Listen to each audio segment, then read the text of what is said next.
ద్వాదశ రాశుల్లో 5వ రాశి అయిన సింహరాశి. సింహరాశి దీనికి అధిపతి సూర్యుడు. అయితే సింహరాశిలో మరి ఏ ఏ నక్షత్రాల వాళ్ళు వస్తారో చూద్దాం. మఖ 4 పాదాల్లో జన్మించిన వాళ్ళు, పుబ్బ లేదా పూర్తిగా చెప్పాలంటే కనుక పూర్వ పలుగుని అంటాము. దాన్ని వాడుక భాషలో పుబ్బగా చెప్తూ ఉంటాం. ఈ పుబ్బ 4 పాదాల్లో జన్మించిన వాళ్ళు. తర్వాత ఉత్తర లేదా ఉత్తర పలుగుని. ఉత్తర పలుగునిలో 1వ పాదం 1 మాత్రం సింహరాశిలో ఉండటం అనేది జరుగుతుంది.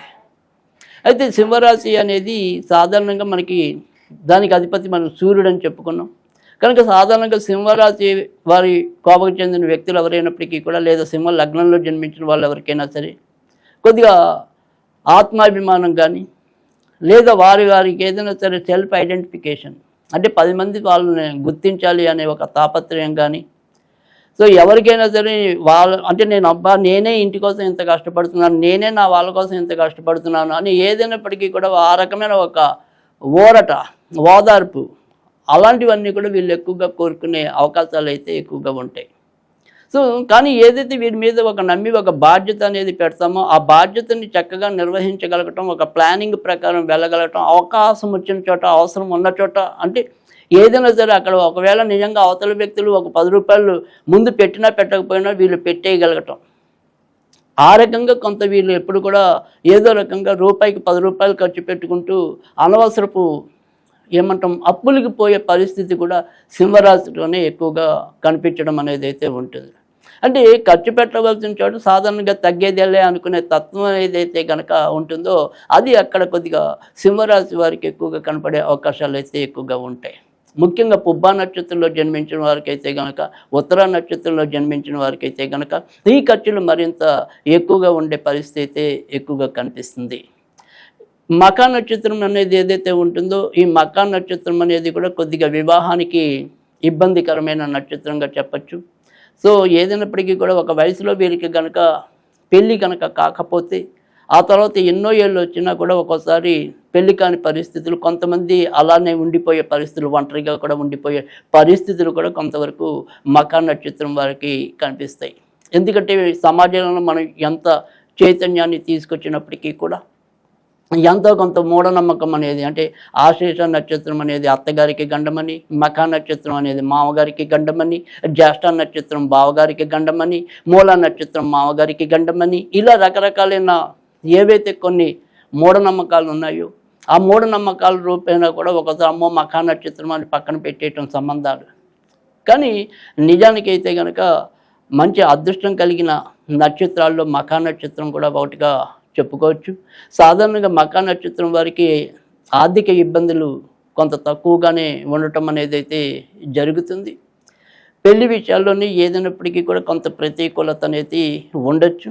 సాధారణంగా సింహరాశి వీరు కూడా మరి రాజకీయ రంగంలో రాణించడానికి కూడా అవకాశాలు ఎక్కువగా ఉంటాయి. మిలిటరీలో అంటే సైనిక విషయాల్లో కూడా వీళ్ళు రాణించడానికి అవకాశం ఉంటుంది. పరిశోధన రంగంలో రాణించడానికి ఎక్కువగా ఉంటుంది. వైద్య రంగంలో కూడా రాణించడానికి ఉంటుంది. మెకానికల్ ఇంజనీరింగ్లో రాణించడానికి కూడా అవకాశాలు ఎక్కువగా ఉంటాయి. కనుక ఏదైనప్పటికీ కూడా వీరు ఇప్పుడు చెప్పిన మనం ఏదైతే రంగాలు ఉన్నాయో ఆ రంగాలకి సంబంధించిన చదువులు ఎంచుకున్నట్టయితే కనుక మరింత బాగా పైకి రావడానికి, వృద్ధిలోకి రావడానికి అవకాశాలు ఎక్కువగా ఉంటాయి. అయితే సాధారణంగా ఏదైతే సింహరాశి ఉంటుందో సింహరాశి వారికి ఉద్యోగాల్లో ఉన్నప్పటికీ కూడా ఎలాగైనా సరే ఒకరి మీద ఆధారపడకూడదు అనేది ఒకటి. తర్వాత మనమే 10 మందికి దారి కల్పించాలి, మన పేరు 10 మంది చెప్పుకోవాలి అనే ఒక రకమైన స్వయం భావన అనేది ఏదైతే ఉంటుందో దానివల్ల కూడా ఒక్కోసారి వీళ్ళు వ్యాపారాల జోలికి వెళ్ళి చేతులు కాల్చుకునే అవకాశాలు అయితే ఎక్కువగా ఉంటాయి. కనుక ఎవరో ఏదో పిలిచారనో, ఎవరో ఏదో మనని ప్రేరేపించారనో గబుక్కున వ్యాపారాల్లోకి దిగిపోకుండా ఆ వ్యాపారం మనకి ఎంతవరకు మరి అనుకూలము, మనకి అందులో ఏదైనా సరే అనుభవం ఉందా లేదా ఇత్యాదివన్నీ కూడా ఆలోచించి మరి వ్యాపారాల జోలికి రావటం అనేది అవసరం. ఎందుకంటే సాధారణంగా సింహరాశిలో ఉన్న నక్షత్రాలకి ముఖ్యంగా పుబ్బా నక్షత్రానికి ఏంటంటే బాగా డబ్బు సంపాదించవలసిన ఏదైతే ఉంటుందో ఆ శుక్రమార్గదశ మొదట్లోనే అయిపోవటం అనేది ఉంటుంది. ఇక మరి మఖా నక్షత్రానికి ఏదైతే ఉంటుందో ఇంచుమించుగా 28 ఏళ్ళు వచ్చేప్పటికే మెయిన్ శుక్రమ ఆ దశతో సహా అన్ని మంచి దశ 2 అయిపోవటం అనేది ఉంటుంది. ఇక ఉత్తర నక్షత్రం వారికి అసలు శుక్ర దశ వచ్చే అవకాశం ఉండదు. రాహు దశ అయ్యేంత వరకు కూడా పడుతూ లేస్తూ ఉండే అవకాశాలు కూడా ఎక్కువ ఉంటాయి. కనుక సాధ్యమంత వరకు కూడా వీరు వ్యాపారం అనేది బాగా అవసరమైతే తప్ప దాని జోలికి వెళ్లకుండా ఉండటం అనేది అవసరం. స్వయం వృత్తుల్లో అయితేనే వీరికి ఇంకా ఎక్కువ మంచి జరగడానికి కూడా అవకాశం ఉంటుంది. అంటే స్వయం వృత్తులు అంటే మనం ఏదైనా సరే డాక్టర్ చదివాం దాన్నే ప్రాక్టీస్ చేసుకోవటం, మనం చార్టెడ్ అకౌంట్ చదివాం దాన్నే ప్రాక్టీస్ చేసుకోవటం, మనం న్యాయవాది వృత్తి నేర్చుకున్నాం అదే ప్రాక్టీస్ చేసుకోవటం. అలాంటి వాటిలో అయితే కనుక వీరి జీవితం కొంతవరకు సాఫీగా వెళ్ళే అవకాశాలు అయితే ఎక్కువగా ఉంటాయి. కనుక ఏదైనప్పటికీ కూడా మన దగ్గర ఏదైతే అనుభవం ఉందో ఆ అనుభవానికి సంబంధించిన వ్యాపారం చేసుకోవటం అనేది ఎంతో కొంత సింహరాశికి చెప్పదగిన సూచన. ఇక సింహరాశి వారు సాధ్యమైనంత వరకు కూడా బంధువుల ప్రేమ అయితేనేమి లేదా వాళ్ళు ఉండే స్నేహితుల ప్రేమ అయితేనేమి వాటన్నిటినీ కూడా అంటే అపాత్రదానాలు లేకుండా మేమే ఆ మనిషికి మనం ఖచ్చితంగా సహాయం చేయాలి అనుకున్న చోట మాత్రమే సహాయం చేయటం అనేది అవసరం. వృత్తి పుణ్యాన్ని కనుక మరి ఏదైనా సరే చేతులు చాపే విధానం కనుక ఉంటే మనం తర్వాత చేతులు చాపుకునే విధానం వస్తుంది.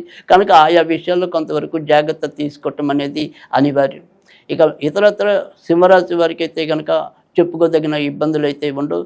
జీవితంలో అన్ని కోణాల్లో వీరు కూడా అన్ని పార్శ్వాలని కూడా అనుభవించగలగటం అనేది అయితే కనుక అంటే ఇటు కష్టాలు అటు సుఖాలు అన్నీ కూడా చక్కగా అనుభవించడం అనేది ప్రతిదీ కూడా ఒక అనుభవపూర్వకంగా నేర్చుకోవటం అనేది సింహరాశిలో ఎక్కువగా కనిపించడం అనేది అయితే ఉంటుంది.